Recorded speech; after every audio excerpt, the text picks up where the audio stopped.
I would like to go ahead and just introduce myself my name is Mayon. I am a programmer for the Jacksonville Film Festival. And I have three very special guests whose films will be screening in our Best of Jacksonville block this weekend at the Jacksonville Film Festival. Without further ado, let me just go ahead and introduce them. So first up, we've got Sharon Cobb, who's a professional screenwriter and a member of the Writers Guild of America West. She is also the author of False Confessions of a True Hollywood Screenwriter, which is a novel about the madness of Hollywood. We've also got Michelle Calloway, who is a photographer by trade, but has recently just made this awesome debut as a multi-hyphenate in Jacksonville. So actor, producer, screenwriter. And then we've also got Roxana Lewis, who is with Roxy Dance Productions. And so she is a director, writer, and producer. And she initially entered this world of filmmaking through the door of choreographer. And so she holds extensive credits there as a professional actress, dancer, and director for live theater. Roxana, I wanted to ask you now, I was doing some research and I found this really great quote from you about using dance and choreography to express your voice. So whereas Michelle and Sharon are writing and capturing those in words, what about you? I also think it's interesting that in Mandy's voice, your main character has to express herself without words. And so in what way does that shape your experience as a director and how you direct stories? Yeah, thank you. So I think what I'm hearing you ask is really, how does movement inform storytelling? And Yeah. my background was as a professional dancer and choreographer and actress, and I acted in New York City and Los Angeles for probably about 10 years. So I was I come at everything from the inside out for sure. The movement portion of it is interesting because I started dancing as a little child, with very traditional forms of dance, cultural forms of dance, flamenco, Polynesian stick dancing, West African, Tahitian. And so what I gained from that was, um, dance is communication and story. No matter what we're talking about, no matter where in the world the origin, there is a story that is coming with it, and also probably a desire, something that somebody wants, something that's wanted. And so for me, as a young child, it was most comfortable to come at that in a very nonverbal way. I had a lot to say, I had a lot of feelings, a lot was going on in my household as a young child, and I needed a safe space, and that happened to be the dance studio at that time. And what I realized is that, with movement, that a the way that a fingertip works is an expression, the way that a hand works is an expression, the way that an elbow works, the way that an eyebrow, right? We call that body language, kind of in normal speak, what's your body language saying? And Mhm. for me, I just that's been an inherent part of my process in storytelling, is like, what not only what is our body saying, but often what is our body not say? What is our body unable to say? What's stuck inside of our body? And how does that then turn into an emotion, or an emotion that's been cut off? And then how does that impact somebody's life? So that creates conflict. And as a storyteller, there's your conflict. So for me, I'm going down almost strangely into this really comes out, in the process of directing.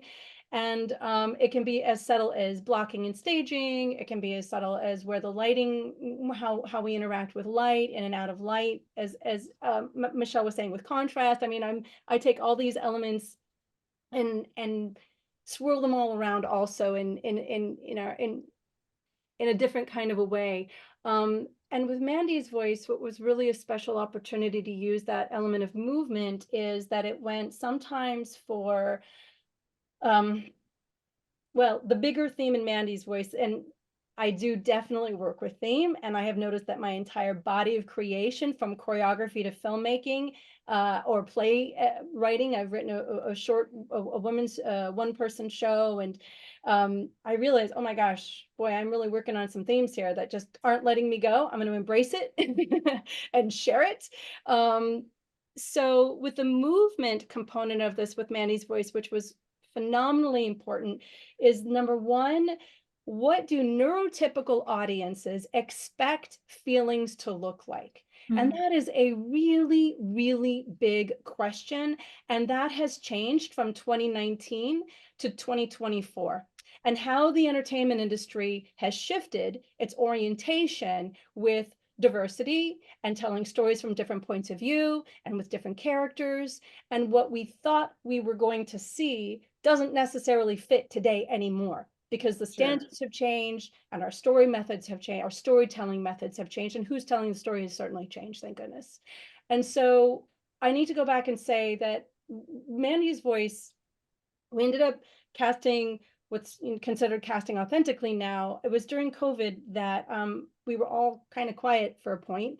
And I remember sitting in my room and just getting really silent and thinking about when I was dancing with a company, Infinity Dance Theater in New York City, and we went on tour, and it was with dancers in wheelchairs, dancers not in wheelchairs. I also worked with people who were deaf, blind, amputee, and I thought, we traveled all over the world. We toured for years together.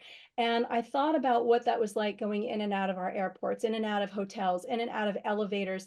And I just thought, you know what? This is what I've done with my work for as long as I can remember. What if we infuse that over here into this story?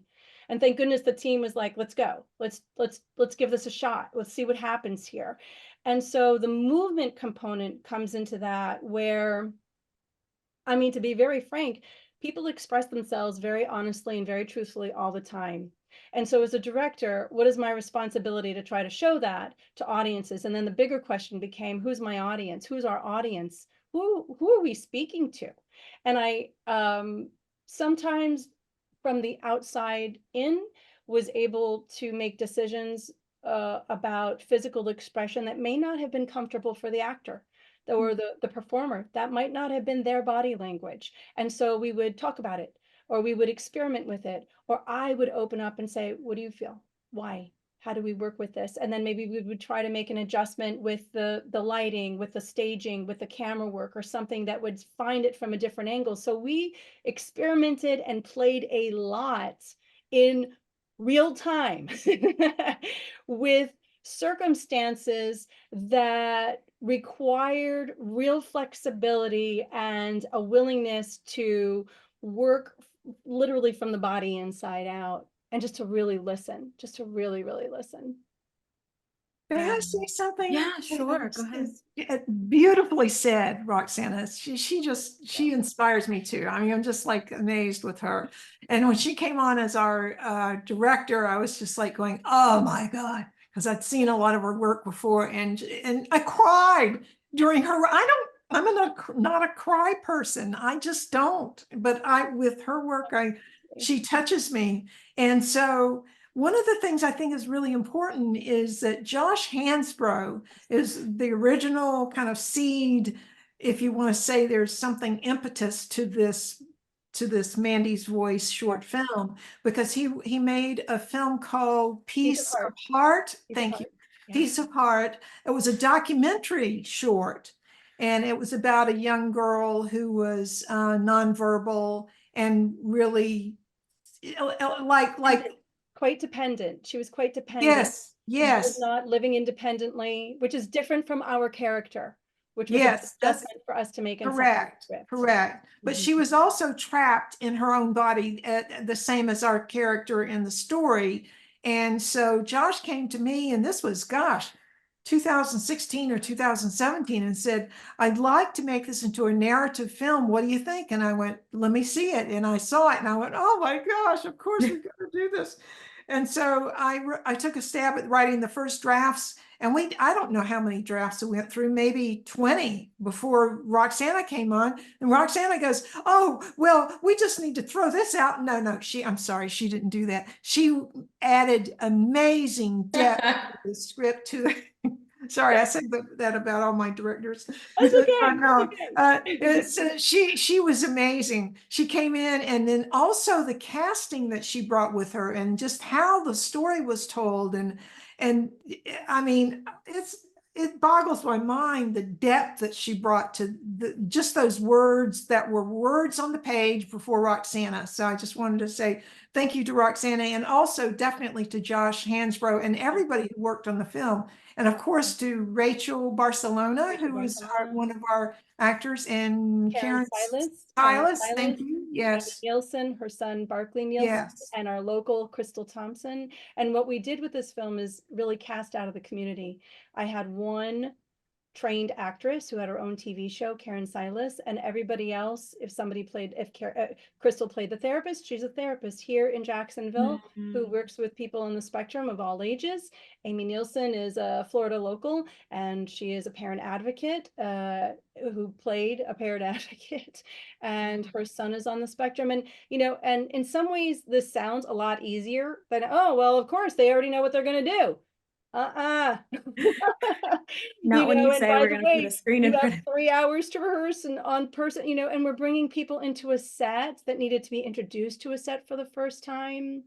And again, this goes back to Jacksonville, that this is where we took the risks and the chances and the trust together. And we had no money. This was a no money budget. This was, I mean, thank you, because like our meals were fully catered, you know, like this was a real community effort where people came together from all walks of life to say, we believe in this story. We want to get the messaging out to the world. And I also believe that maybe Mandy's voice may not be so much about the story, but it's actually about opening up exactly conversations like this that we're having together in communities, in homes, and in boardrooms. Yeah. Yes. Roxana, as you were talking, it just like, I don't know, it just felt like it's a treat hearing the story and hearing you share like your passion about it. So thank you. Thank you for that. Thank you, And Sharon. yeah. Thank you, Sharon. Yeah.